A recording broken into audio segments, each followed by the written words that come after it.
नमस्कार दोस्तों, आज मैं चूरन बना रही हूँ। मेथी सौंफ और अजवाइन, जीरा और अजवाइन का। तो ये एक कटोरी मैंने ये जीरा भून लिया है। ये एक कटोरी जीरा तेज आंच में नहीं भूनना, क्योंकि उसमें जो पोषक तत्व होते हैं वो जल जाते हैं। तो ये तो हम थोड़ा नमी हटाने के लिए करते हैं ताकि ज्यादा दिन तक टिक सके और थोड़ा स्वाद भी चेंज हो जाता है। ये भुन चुका है जीरा, एक कटोरी जीरा और अब एक कटोरी है सौंफ। इसको भी हल्की आंच पे खुशबू आने तक और थोड़ा कलर चेंज होने तक ये सौंफ भी भुन चुकी है। और अब ये एक कटोरी डाल रही हूँ मैं ये अजवाइन।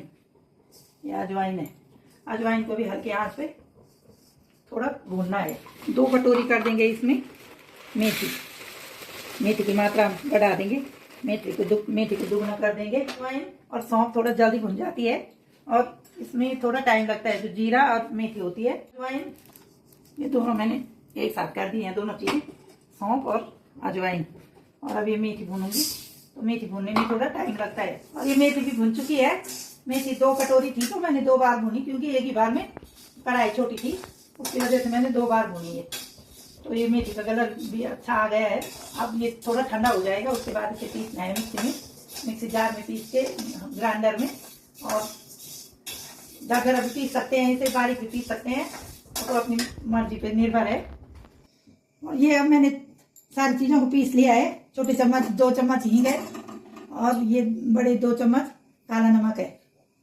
इसे गरम कढ़ाई में थोड़ा सा करना है। और ये इलायची हैं, तो इलायची हैं ये अपने अंदाज से डाली है मैंने ये। तो इसको भूनना नहीं है, इनको ऐसे ही पीसना है। और ये चीज़ें भी, हींग की खुशबू भी आ चुकी है। तो हींग जो होती है ये पाचन के लिए सही होती है, और काला नमक भी इसे साथ में पीसेंगे। और ये इलायची तो हमारे शरीर के लिए बहुत अच्छी होती हैं। ये जैसे पाचन के लिए, कभी जैसे बीपी के लिए भी सही होती हैं ये इलायची।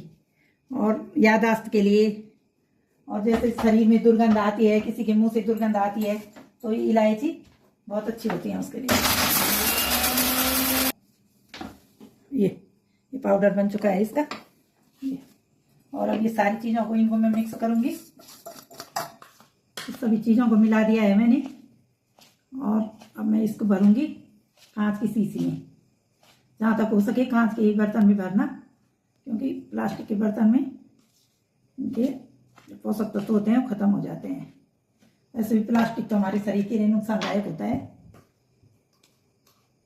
इसे हम स्टोर भी कर सकते हैं 2-3 महीने। मेरा तो 2-3 महीने आराम से चल जाता है, क्योंकि मैं इकट्ठा एक साथ बहुत सारा बना देती हूँ।